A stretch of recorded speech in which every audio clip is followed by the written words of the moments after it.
عالم میں ہے نرالا، اعلیٰ ہے اس کا مقام، مرکز تحفظ اسلام، مرکز تحفظ اسلام۔ الحمد لله نحمده ونستعينه ونستغفره ونؤمن به ونتوكل عليه ونعوذ بالله من شرور أنفسنا ومن سيئات أعمالنا، من يهده الله فلا مضل له ومن يضلله فلا هادي له، ونشهد أن لا إله إلا الله وحده لا شريك له، ونشهد أن سيدنا ومولانا محمدا عبده ورسوله صلى الله عليه وعلى آله وأصحابه وأزواجه وذرياته وسلم تسليما كثيرا كثيرا. أما بعد فأعوذ بالله من الشيطان الرجيم، بسم الله الرحمن الرحيم. وما أرسلناك إلا رحمة للعالمين. وہ دانائے سبل ختم رسول مولائے کل جس نے غبار راہ کو بخشا فروغ بادی سینہ، نگاہ عشق و مستی میں وہی اول وہی آخر، وہی قرآن وہی فرقان وہی یاسین وہی طٰہٰ. ربیع الاول کا مہینہ سایہ فگن ہے.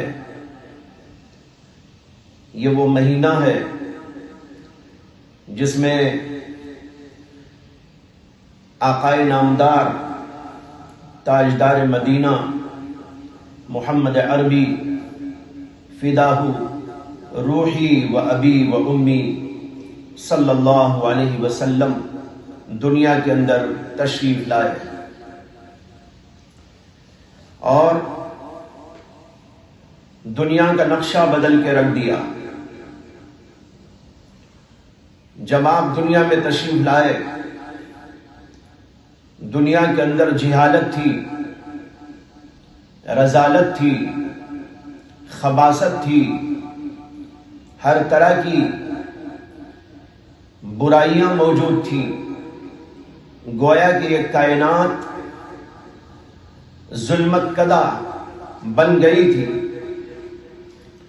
ایسے ماحول میں جہاں انسان کا دشمن بنا ہوا تھا، رحمت، کرم، احسان، ان الفاظ کو دنیا نے بھلا دیا تھا. انسانیت نام کی کوئی چیز دنیا کے اندر باقی نہ رہی تھی. ایک طرف لوگ بتوں کی پوجا میں، مخلوقات کی بڑائی کے تصور میں اور ان کے سامنے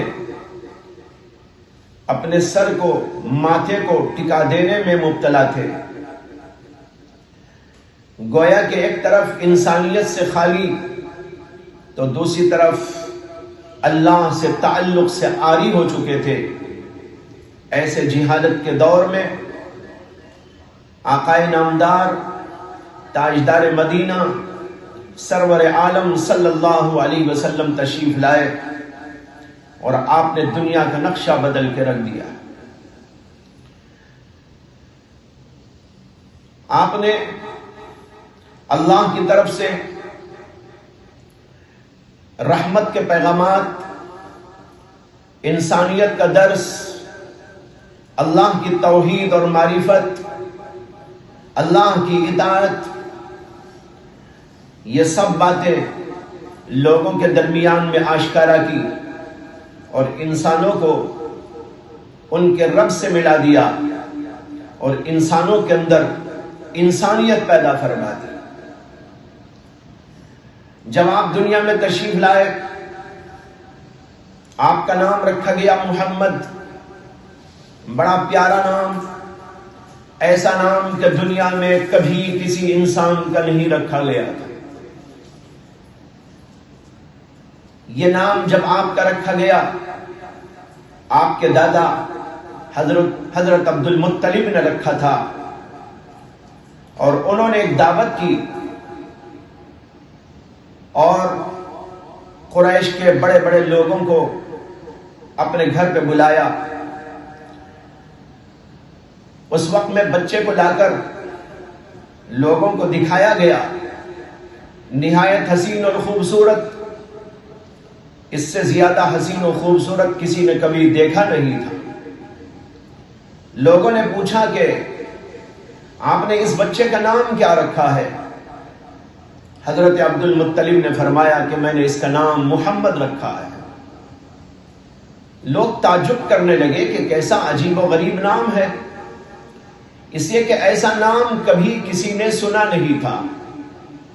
حالانکہ یہ عربی کا لفظ ہے، حمد سے ماخوذ ہے، لفظ خالصتاً عربی ہے، لوگ سب کے سب عربی سے اچھی طرح واقف لوگ ہیں، لیکن اس کے باوجود ان کو بڑا تعجب لگا، کہنے لگے کہ ایسا نام تو ہم نے کبھی سنا نہیں تھا، آپ نے یہ نام کیوں رکھا محمد؟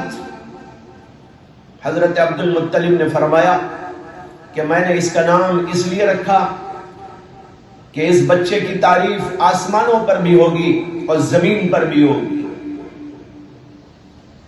محمد کے معنی ہے قابل تعریف، حمد سے لفظ ماخوذ ہے، حمد کے معنی تعریف کے آتے ہیں، اور محمد کے معنی ہوئے وہ ذات جس کی زیادہ سے زیادہ اور بہتر سے بہتر تعریف کی جائے۔ اسی لیے آپ کی تعریف اللہ نے بھی کی، اللہ کے فرشتوں نے کی، اللہ کے پیغمبروں نے کی، جنات نے کی، انسانوں نے کی، اور دیگر تمام کی تمام مخلوقات نے آپ کی تعریف بیان کی۔ اللہ تعالیٰ قرآن کریم کے اندر آپ کی صفات کا تذکرہ جگہ جگہ فرماتے ہیں۔ ایک جگہ اللہ کا ارشاد ہے، اِنَّا أَرْسَلْنَاكَ شَاهِدًا وَمُبَشِّرًا وَنَذِيرًا وَدَاعِيًا إِلَى اللَّهِ بِإِذْنِهِ وَسِرَاجًا مُنِيرًا۔ ہم نے آپ کو شاہد بنا کر بھیجا ہے، بشارت سنانے والا بنا کر بھیجا ہے، لوگوں کو جہنم سے ڈرانے والا بنا کر بھیجا ہے، وَدَاعِيًا إِلَى اللَّهِ بِإِذْنِهِ، اور اللہ کے حکم سے اللہ کی طرف لوگوں کو دعوت دینے والا بنا کر بھیجا ہے، وَسِرَاجًا مُنِيرًا، اور ایسا چراغ بنا کر بھیجا ہے جو روشن ہے۔ کئی صفات محمد عربی صلی اللہ علیہ وسلم کی اس کے اندر بیان فرمائی، اور سراجا منیرہ فرمایا گیا۔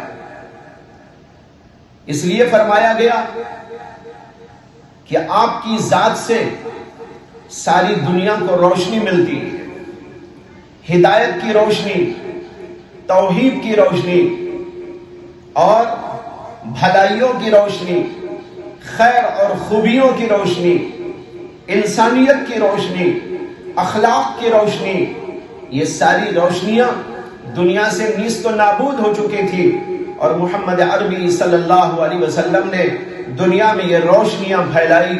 اور آج اگر ہم دنیا کے اندر کوئی خوبی دیکھتے ہیں، کوئی بھلائی دیکھتے ہیں، کوئی اچھائی دیکھتے ہیں، تو ہم کو یقین کرنا چاہیے کہ یہ آپ کے طفیل میں ہم آج دنیا کے اندر ان بھلائیوں کو دیکھ رہے ہیں،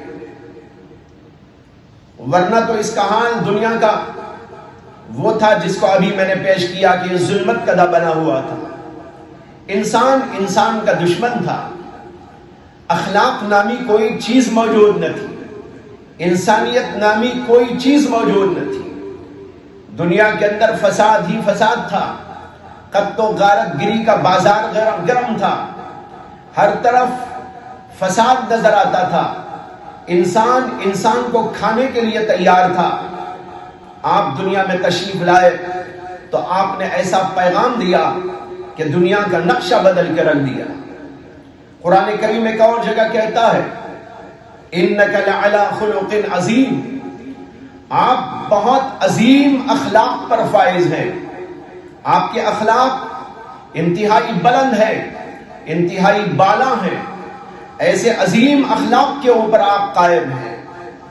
خود اللہ جن کے اخلاق کی تعریف کرے ان کا کیا ٹھکانہ ہے، ان کے مقام کا کیا ٹھکانہ ہے۔ اللہ صاف الفاظ میں کہتے ہیں اِنَّكَ لَعَلَىٰ خُلُقٍ عَظِيمٍ، کہ آپ بہت اونچے اخلاق پر فائز ہیں۔ یہ اونچے اخلاق کیا تھے؟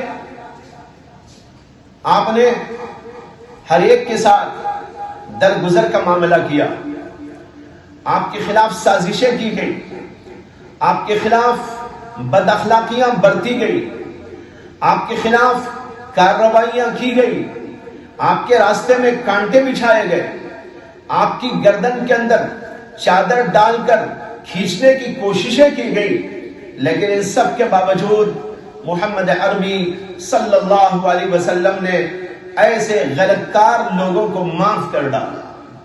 آپ کا درس معافی کا تھا، اخلاق کا تھا، رحمت کا تھا، کرم کا تھا، احسان کا تھا۔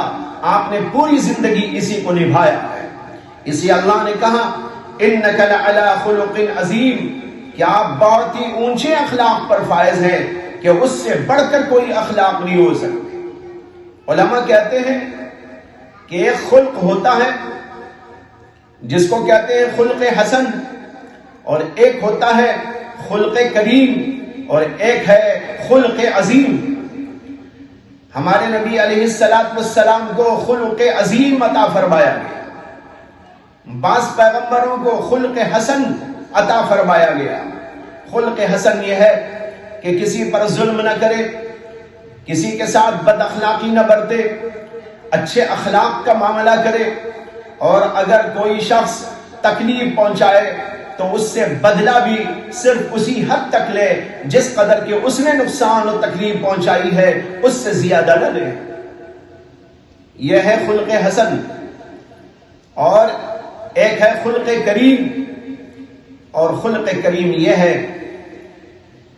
کہ اچھے اخلاق برتنے لگے اور کوئی بد اخلاقی برتے تو اس کو معاف کر دیا کرے۔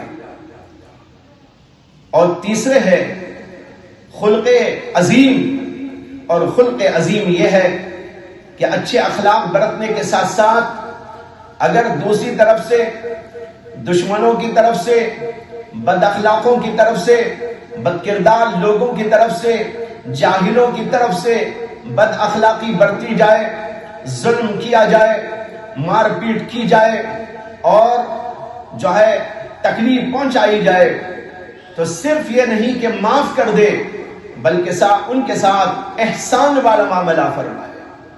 ہمارے نبی علیہ السلام خلق عظیم پر فائز تھے۔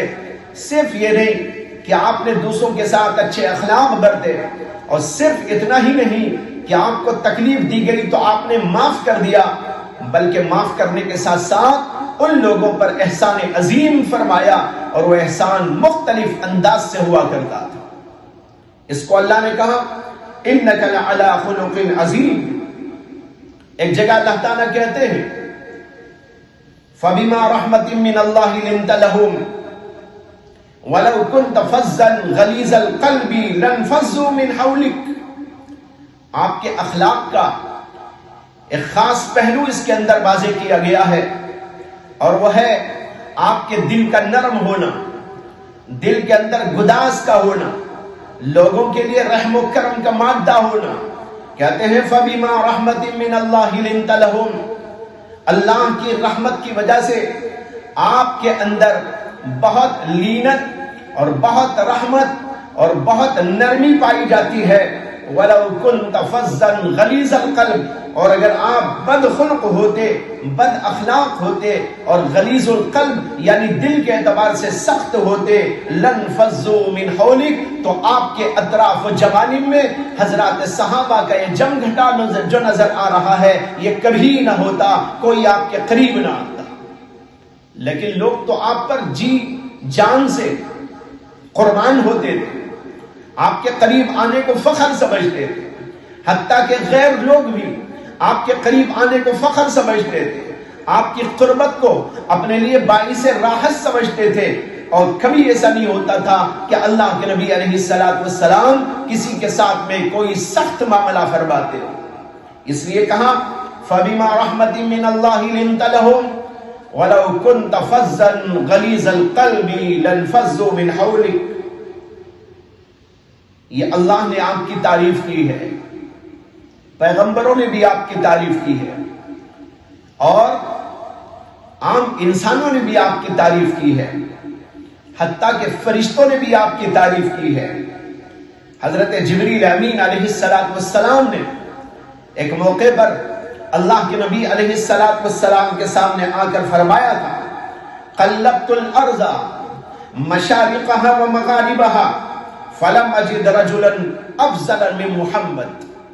انہوں نے کہا کہ میں نے زمین کو الٹ پلٹ کر کے دیکھا، اس کے مشارق کو بھی دیکھا، اس کے مغارب کو بھی دیکھا، مشرق و مغرب کو کھنگال کے دیکھ لیا، الٹ پلٹ کر کے دیکھ لیا، فلم اجد رجلا افضل من محمد، میں نے محمد صلی اللہ علیہ وسلم سے افضل کسی انسان کو نہیں پایا۔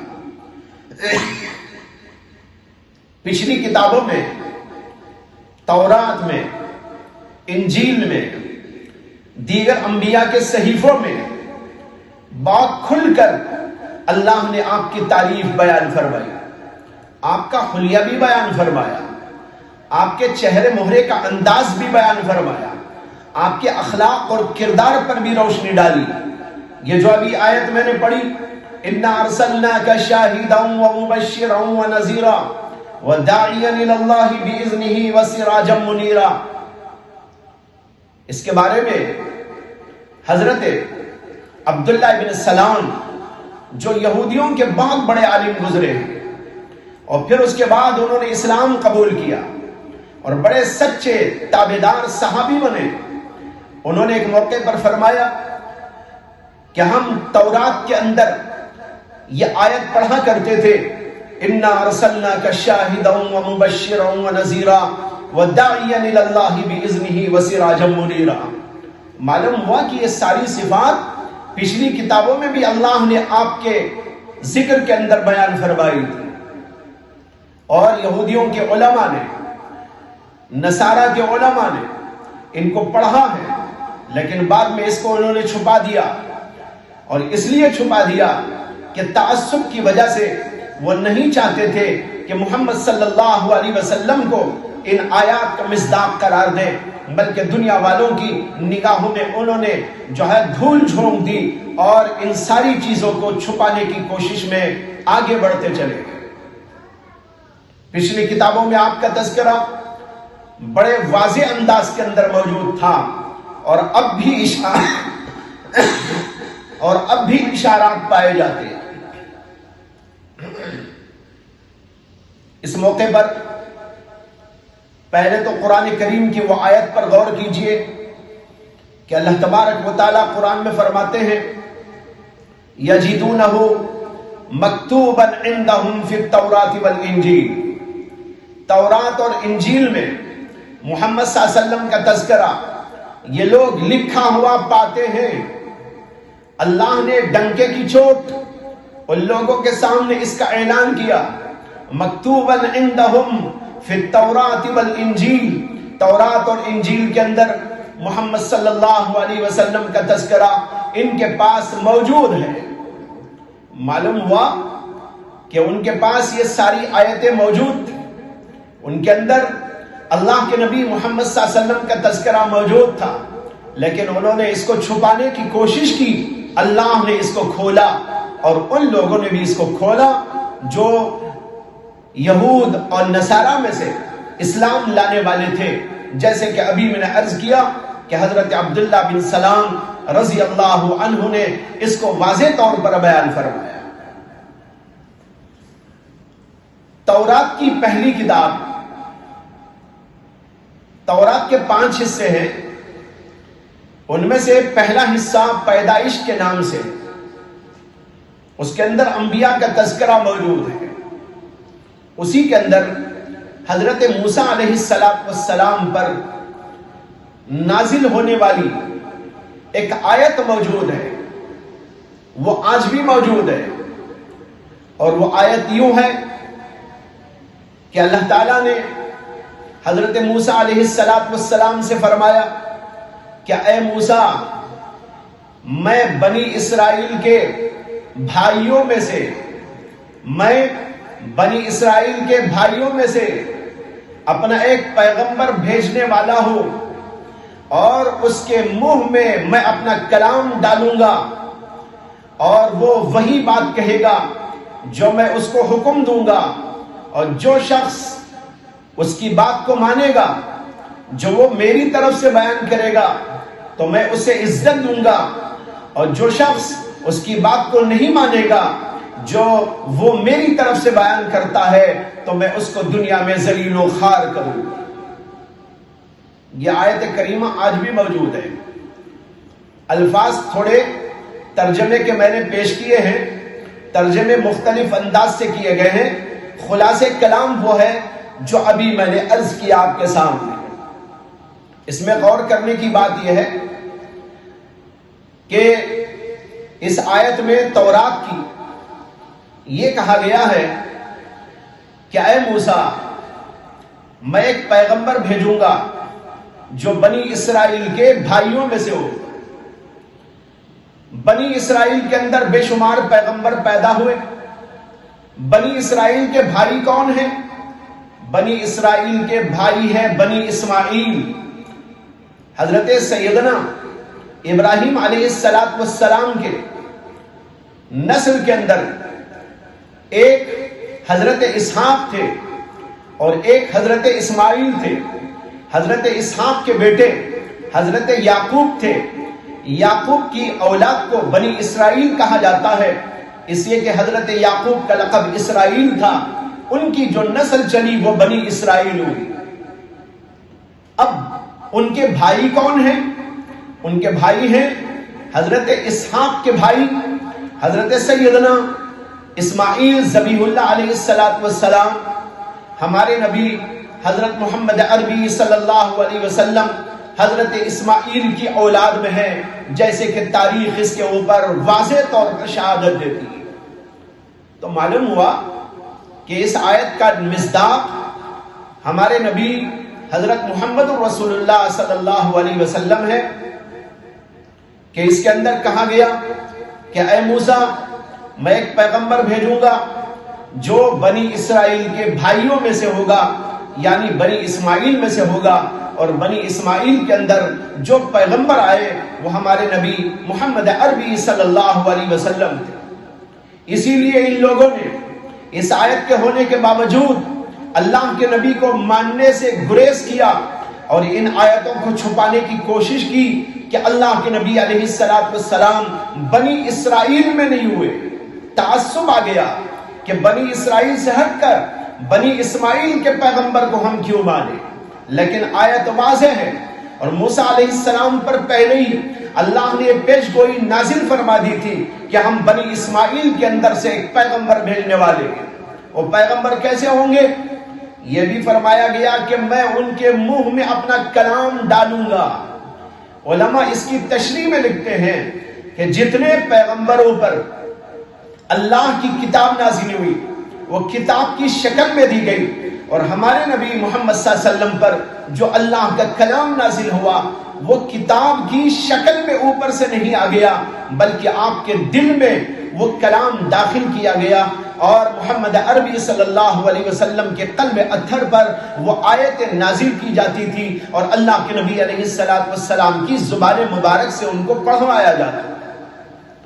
اس لیے فرمایا گیا کہ میں ان کے منہ میں اپنا کلام داخل کروں گا، ڈالوں گا، اور جو ان کی مانے گا اسے عزت دوں گا، اور جو ان کی نہیں مانے گا اس کو ذلیل و رسوا کروں گا. یہ پوری آیت بتا رہی ہے کہ یہ آیت یعنی تورات کی آیت محمد عربی صلی اللہ علیہ وسلم کے بارے میں. اور پرانی کتابوں میں تورات اور انجیل میں محمد عربی صلی اللہ علیہ وسلم کا واضح تذکرہ جو موجود تھا اس میں آپ کا حلیہ بھی بتایا گیا تھا کہ آپ کا چہرہ کیسا ہوگا, آپ کی ناک کیسی ہوگی, آپ کے گال کیسے ہوں گے, اور پورا حلیہ اللہ کے نبی علیہ الصلوۃ والسلام کا بیان کیا گیا تھا.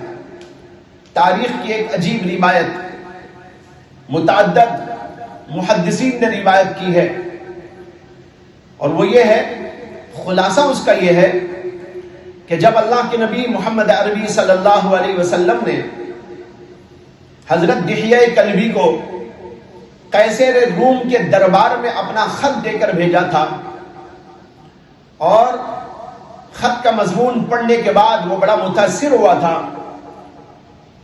اور احادیث کے اندر بھی اس واقعے کا تذکرہ موجود ہے. تو اس کے بعد حضرت دحیہ کلبی کہتے ہیں کہ دوسرے دن ہرقل بادشاہ جس کو قیصر روم کہا جاتا ہے اس نے مجھ کو بلایا, اور بلا کر کہا, اور یہ رازدانہ طور پر بلایا تھا, اور کہا کہ میں تم کو ایک چیز دکھانا چاہتا ہوں. اس کے بعد وہ ایک جگہ پر مجھ کو لے گیا اپنے محل کے کنارے, جہاں پر 360 تصویریں رکھی ہوئی موجود تھی, اور وہ سارے پیغمبروں کی تصویریں تھیں. حضرت دحیہ کلبی کہتے ہیں کہ وہ پردہ ہٹا ہٹا کر مجھ کو دکھاتا رہا, اور میں ان تصاویر کو دیکھتا رہا. ایک جگہ سے اس نے پردہ ہٹایا اور کہا کہ تم ان کو جانتے ہو؟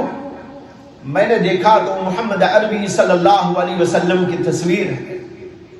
کہتے ہیں کہ میں نے عرض کیا کہ یہ وہی پیغمبر ہیں جن کی طرف سے میں قاصد بن کر ان کا خط لے کر آپ کے پاس آیا ہوں. اس نے پھر ایک اور پردہ ہٹایا اور پوچھا کہ ان کو تم جانتے ہو؟ میں نے دیکھا کہ وہ ابو بکر صدیق کی تصویر ہے.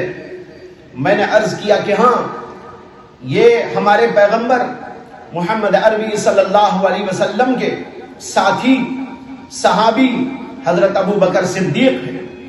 اور پھر ایک تیسرا پردہ ہٹایا, دیکھا تو وہ حضرت عمر رضی اللہ عنہ کی تصویر ہے. کہتے ہیں کہ میں نے بتایا کہ یہ آپ کے دوسرے ساتھی حضرت عمر رضی اللہ تعالی عنہ کی تصویر ہے. اس نے کہا کہ ہم نے پچھلی کتابوں میں پڑھا ہے کہ آخری زمانے کے جو پیغمبر آئیں گے ان کے یہ دو ساتھی ہوں گے, اور یہ وہ پیغمبر ہیں اور ان کے یہ دو ساتھی ہیں, اور ان دو ساتھیوں کی وجہ سے ان کا دین پورے عالم کے اندر روشن ہوگا. یہ ہے پوری روایت, اس کا خلاصہ. متعدد محدثین نے اس کو روایت کیا ہے. علامہ ابن الجوزی نے سیرت عمر میں اس کو بیان کیا ہے. اسی طریقے پر علامہ ابن کثیر نے البدایہ والنہایہ میں متعدد سندوں کے ساتھ میں اس کو بیان فرمایا ہے. اس سے اندازہ کر سکتے ہیں کہ پچھلی کتابوں میں محمد عربی صلی اللہ علیہ وسلم کا تذکرہ اور آپ کے اخلاق کا تذکرہ, اس کے ساتھ آپ کے حلیہ مبارک کا تذکرہ کیا گیا تھا, اور آپ کے ساتھیوں کا تذکرہ بھی کیا گیا تھا. حتیٰ کہ اس زمانے کے لوگوں نے اس حلیے کو پڑھ کر آپ کی تصویر بنا ڈالی, اور ایسی تصویر بنائی کہ دیکھنے والا سر منہ انحراف اس میں نہیں محسوس کر سکتا تھا. بالکل بعینہ ہی محمد رسول اللہ صلی اللہ علیہ وسلم کی تصویر بنا دی گئی. یہ عجیب و غریب واقعہ ہے, لیکن ایک حقیقت ہے, اور محدثین نے اس کو روایت کیا. بتانا یہ چاہتا ہوں کہ ہمارے نبی علیہ الصلوۃ والسلام کا تذکرہ پرانی کتابوں میں, آسمانی کتابوں میں تھا, پیغمبروں کی زبان پہ تھا. ہر پیغمبر نے اپنے بعد آنے والے لوگوں کو اس بات پر متوجہ کیا اور اپنے امتیوں کو اس کی طرف متوجہ کیا کہ آخری زمانے کے پیغمبر آنے والے ہیں، جب وہ آئے تو ان کی اطاعت کرنا، ان پر ایمان لانا اور ان کے ساتھ جو ہے تعاون کا معاملہ کرنا۔ بہرحال آپ کا اسم گرامی محمد یہ بتا رہا ہے کہ اللہ نے آپ کی تعریف کی، پیغمبروں نے آپ کی تعریف کی، پچھلی کتابوں میں آپ کی تعریف موجود، ہر مخلوق نے آپ کی تعریف کی، جنات نے، فرشتوں نے اور مختلف مخلوقات نے۔ کیوں؟ وجہ یہ ہے کہ آپ بڑے صاحب کمالات تھے، اللہ نے آپ کو ظاہری کمالات سے بھی نوازا تھا، باطنی کمالات سے بھی نوازا تھا، سارے کمالات آپ کے اندر جمع فرما دیے گئے۔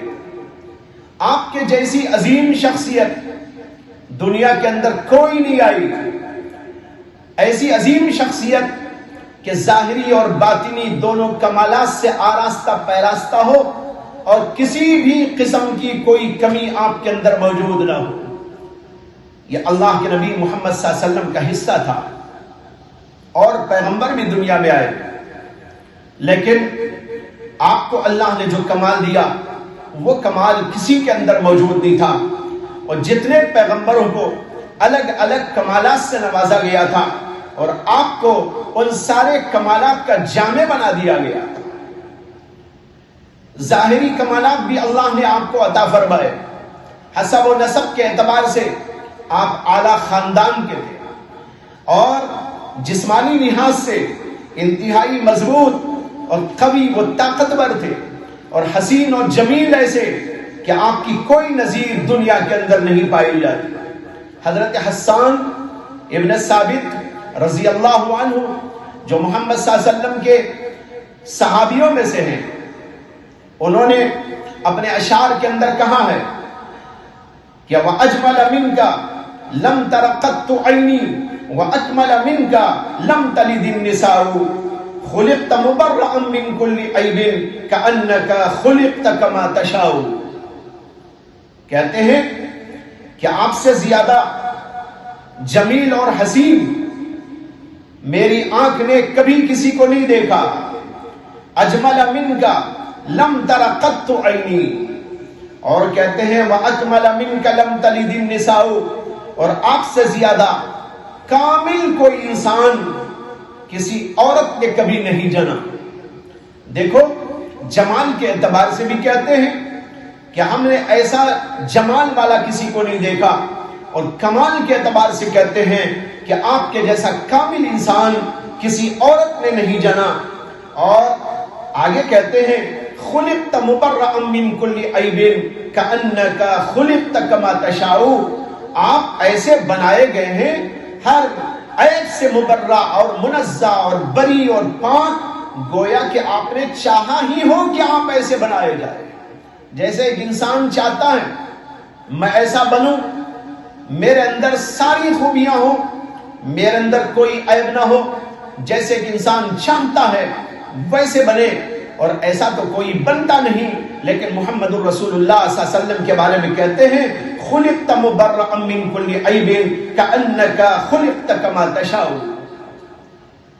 ایک صحابی حضرت ابو ہریرہ رضی اللہ تعالی عنہ سے ایک آدمی نے پوچھا کہ میں نے سنا ہے کہ محمد الرسول اللہ صلی اللہ علیہ وسلم کا چہرہ انور اس طرح چمکتا تھا جیسے سورج کے اندر اگر تلوار دکھائی جائے تو تلوار چمکا کرتی، کیا یہ بات صحیح ہے؟ تو حضرت ابو ہریرہ رضی اللہ تعالی عنہ نے فرمایا نہیں، بلکہ اللہ کے نبی علیہ السلام کا چہرہ انور ایسا چمکتا تھا جیسے خود سورج چمکتا ہے۔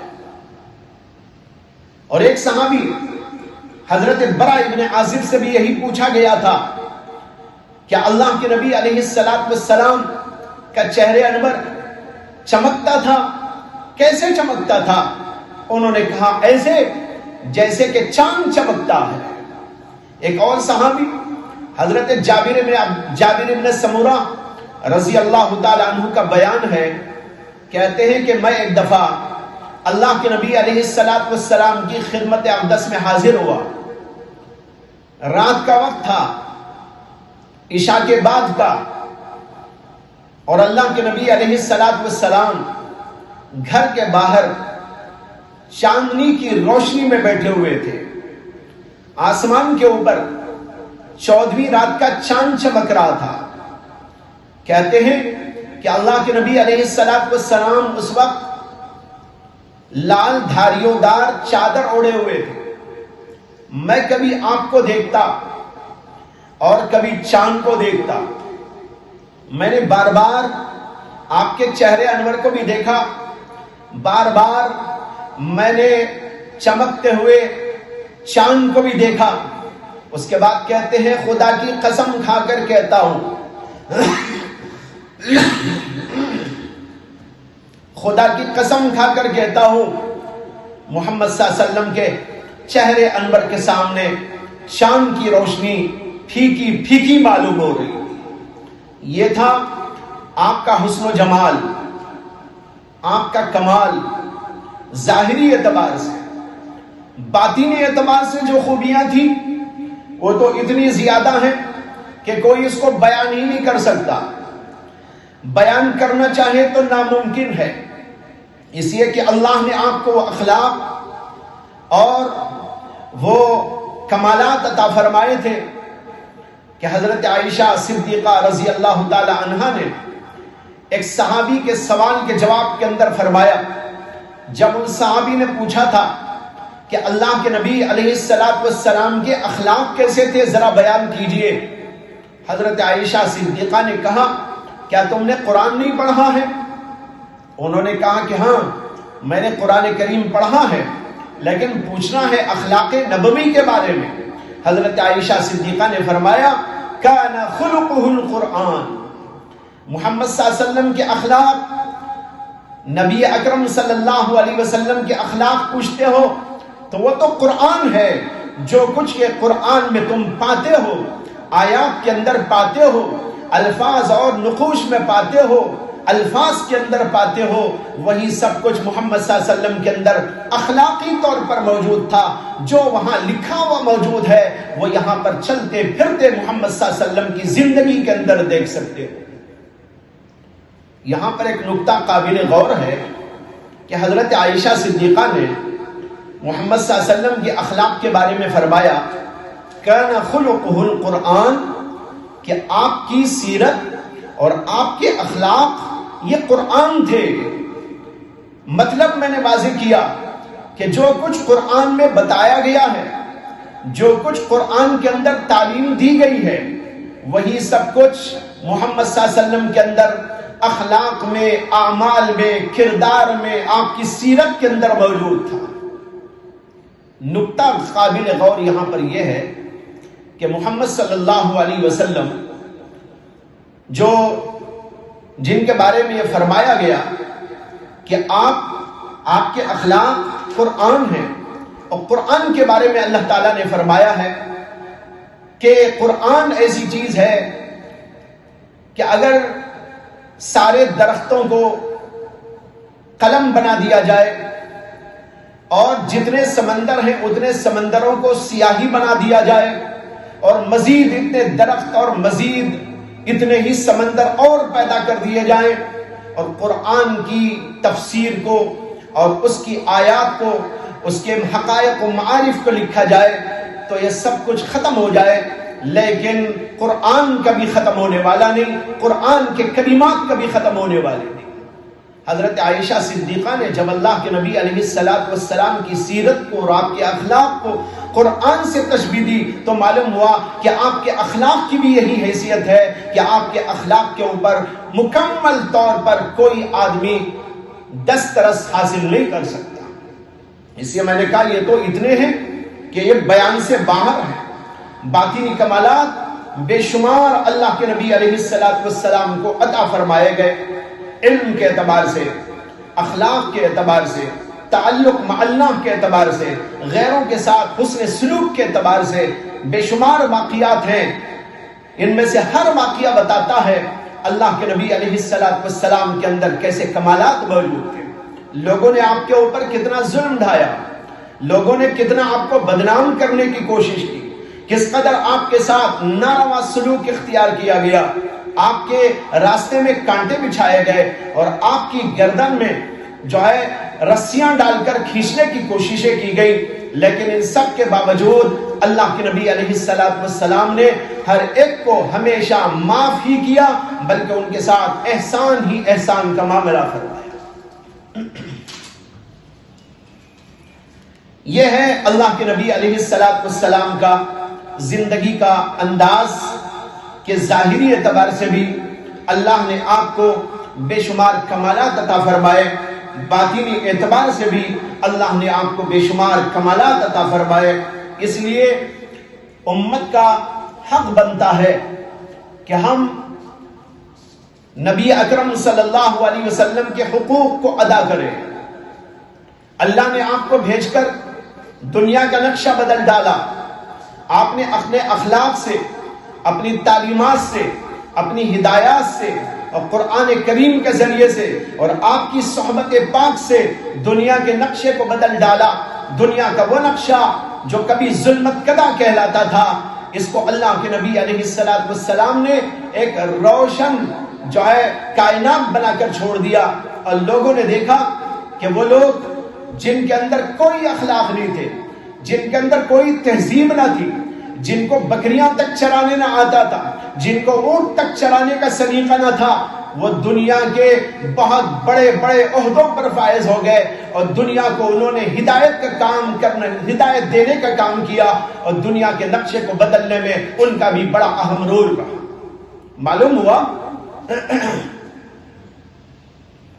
کہ اللہ کے نبی علیہ السلام کا پوری کائنات کے اوپر بڑا احسان، بالخصوص مسلمانوں پر، اس لیے کہ وہ آپ کو مانتے ہیں۔ جب وہ آپ کو مانتے ہیں تو آپ کے حقوق کو تسلیم کرنا بھی ان کا سب سے بڑا فرض ہے۔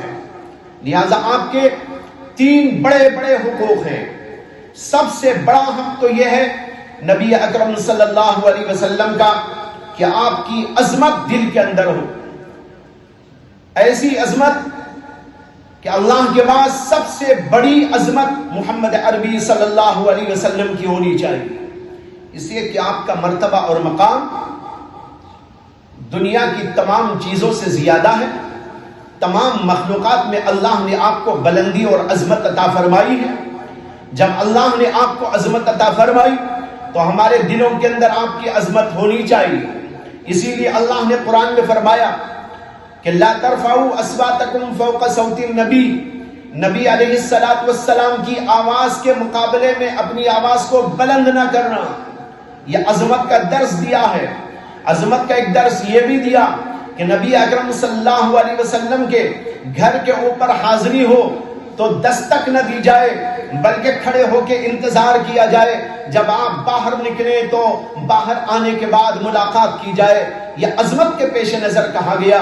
اس سے معلوم ہوتا ہے اللہ کے نبی کی عظمت دلوں کے اندر مومنوں کے ہونا لازم و ضروری ہے۔ اگر عظمت نہ ہوگی تو ایمان خطرے میں پڑ جاتا ہے۔ اسی لیے اللہ نے فرمایا لا ترفعوا اصواتکم فوق صوت النبی ولا تجهروا له بالقول، اور آپ کو ایسا نہ پکارو جیسے آپس میں ایک دوسرے کو پکار لیتے ہو۔ اگر اس طرح پکارو گے تو تمہارا ایمان خطرے میں پڑ سکتا ہے۔ اور دوسرا حق آپ کا ہے محبت رکھنا۔ آپ کی محبت سب سے زیادہ ہونی چاہیے۔ اللہ کے بعد سب سے زیادہ محبت محمد رسول اللہ صلی اللہ علیہ وسلم کی ہو۔ حدیثوں کے اندر اس کا تذکرہ موجود ہے۔ اور تیسرا حق آپ کا ہے اطاعت کی جائے۔ آپ نے جو تعلیمات پیش کی ہیں، قرآن کریم پیش کیا ہے، اور آپ نے اپنی زندگی سے بہت ساری ہدایات ہم کو عطا فرمائی ہیں، احادیث کی شکل میں وہ ہمارے پاس موجود ہے۔ ان ساری چیزوں پر پورے طور پر عمل پیرا ہونے کی کوشش کرنا چاہیے۔ یہ ہے اطاعت، اس لیے کہ اسی اطاعت کو دنیا کے اندر جاری کرنے کے لیے اللہ کے پیغامات کے ساتھ، اللہ کے کلام کے ساتھ جو بھی ہمارا تعلق اللہ کے نبی نے پیدا کیا اس کو برقرار رکھنے کے لیے ہمیں اور آپ کو کوششیں کرنی چاہیے. یہ ہے اطاعت والا معاملہ. تو 3 حق ہیں: عظمت، محبت اور اطاعت. ان 3 حق کے ساتھ ہم اس دنیا کے اندر محمد الرسول اللہ صلی اللہ علیہ وسلم کے ساتھ اپنے تعلق کو وابستہ کریں. یہ ہمارا اور آپ کا سب کا فرض ہے. اس کے اندر کوئی کمی ہماری طرف سے نہیں ہونی چاہیے. آج جو حالات امت پر پیدا ہو رہے ہیں ان کے اندر ان چیزوں کا بڑا دخل ہے کہ ہم نے آپ کی عظمت کے اندر کمی کر دی ہے، آپ کی محبت کے اندر بھی کچھ کمی کر دی ہے، اور اطاعت کے اندر تو بہت زیادہ کمی ہے. آپ نے جو تعلیمات ہم کو دی اس کے اندر عبادت کی تعلیمات بھی ہیں، عبادت کے علاوہ معاشرتی احکام بھی آپ نے دیے ہیں، اور معاملاتی احکام بھی آپ نے دیے ہیں، اور اخلاقی احکامات بھی آپ نے دیے ہیں. لیکن آپ اور ہم سب غور کریں اس بات پر کہ اس میں ہم کس قدر کمی اور کوتاہی کے اندر مبتلا ہیں. عبادت کے اندر بھی بہت کمی ہے. بے شمار مسلمان ہیں جو نماز تک نہیں پڑھتے. اسی طرح دیگر احکامات کے اندر بھی بہت کمی پائی جاتی ہے. اس لیے ہم کو اور آپ کو بالخصوص اس موقع پر جبکہ ہم ربیع الاول کے مہینے میں محمد عربی صلی اللہ علیہ وسلم کے لیے جلسے مناتے ہیں اور آپ کی سیرت طیبہ کو سننا چاہتے ہیں اور سیرت طیبہ کے جلسے کیے جاتے ہیں، ایسے موقع پر انتہائی ضروری ہے کہ ہم دوبارہ عہد کریں کہ ہم اللہ کے نبی سے محبت رکھیں گے، اللہ کے نبی کی عظمت کریں گے اور اللہ کے نبی علیہ السلام کی اطاعت کریں گے اور اس کے اندر کسی قسم کی کوئی کمی نہ کریں گے. یہ 3 حقوق کو اپنی زندگی کے اندر جاری و ساری کرنے کی مکمل کوشش کرنی چاہیے. ہماری ان کمیوں کا، کوتاہیوں کا نتیجہ ہوتا ہے کہ غیر لوگ ہمارے اوپر، نہ صرف ہمارے اوپر بلکہ ہمارے نبی علیہ السلام کے اوپر بھی انگلیاں اٹھاتے ہیں. اس لیے جو لوگ اس سلسلے میں کمی کرتے ہیں، اور یہ یقینی ہے کہ بے شمار لوگ کمی کرتے ہیں، ان کو عہد کرنا چاہیے کہ ہم ان ساری کمیوں کو دور کریں. یہ چند باتیں سیرت النبی سے متعلق، آپ کے اخلاق اور کردار کے متعلق اور آپ کے ظاہری اور باطنی کمالات کے متعلق پیش کیے گئے. اللہ سے دعا کرتا ہوں کہ اللہ تبارک و تعالی ہمیں اور آپ کو سیرت محمدی پر چلنے کی توفیق عطا فرمائے، آپ کی عظمت بھی عطا فرمائے، آپ کی محبت بھی عطا فرمائے اور آپ کی اطاعت کرنے کی توفیق بھی عطا فرمائے. یہ سلسلہ جو تحفظ اسلام میڈیا کے ذریعے جاری کیا گیا ہے، عظمت مصطفیٰ کے عنوان سے، یہ 10 دنوں تک چلے گا. مختلف علماء اس پروگرام میں شامل ہو کر آپ کو سیرت النبی کے مختلف اسباق دیتے جائیں گے. یہ ساری باتیں ہم کو سننا ہے، سننے کے ساتھ عمل میں لانا ہے، اپنی زندگیوں کو تبدیل کرنا ہے. اس لیے کہ صرف سننے سے کچھ نہیں ہوتا جب تک کہ ہم اپنی زندگیوں کے اندر انقلاب لانے کی کوشش نہیں کریں گے. اللہ کے نبی دنیا میں آئے ہی تھے دنیا کو انقلاب دینے کے لیے، دنیا کے اندر ایک انقلاب برپا کرنے کے لیے، ایک صالح انقلاب برپا کرنے کے لیے، اور یہ انقلاب آپ نے برپا کیا اور دنیا والوں کو دکھا دیا اور دنیا والوں نے اپنی آنکھوں سے دیکھا کہ دنیا کیا تھی اور کیا ہو گئی. لیکن پھر ہم دوبارہ اسی غلط رخ پہ اپنے آپ کو ڈھالنا شروع کر کے یہاں تک ہم اپنی نوبت پہنچا چکے ہیں کہ آج ہمارا کوئی مقام نہ رہا. اگر اپنا مقام بنانا ہے، اپنا اسٹیٹس بنانا ہے، اپنے مقام اور مرتبے کو بلند کرنا ہے دنیا کے اندر بھی اور آخرت کے اندر بھی، تو سوائے اس کے کوئی چارہ نہیں کہ محمد عربی صلی اللہ علیہ وسلم کے پیغام کو لیا جائے اور اپنی زندگیوں میں اس کو نافذ کرنے کی کوشش کی جائے. ان چند باتوں کے ساتھ میں اپنی بات کو ختم کرتا ہوں. وآخر دعوانا ان الحمدللہ رب العالمین. نبوت کا ہے تحفظ، نبیوں کی عصمت کا ہے تحفظ، صحابہ کی عظمت اس کا پیام، صحابہ کی عظمت اس کا پیام، مرکز تحفظ اسلام۔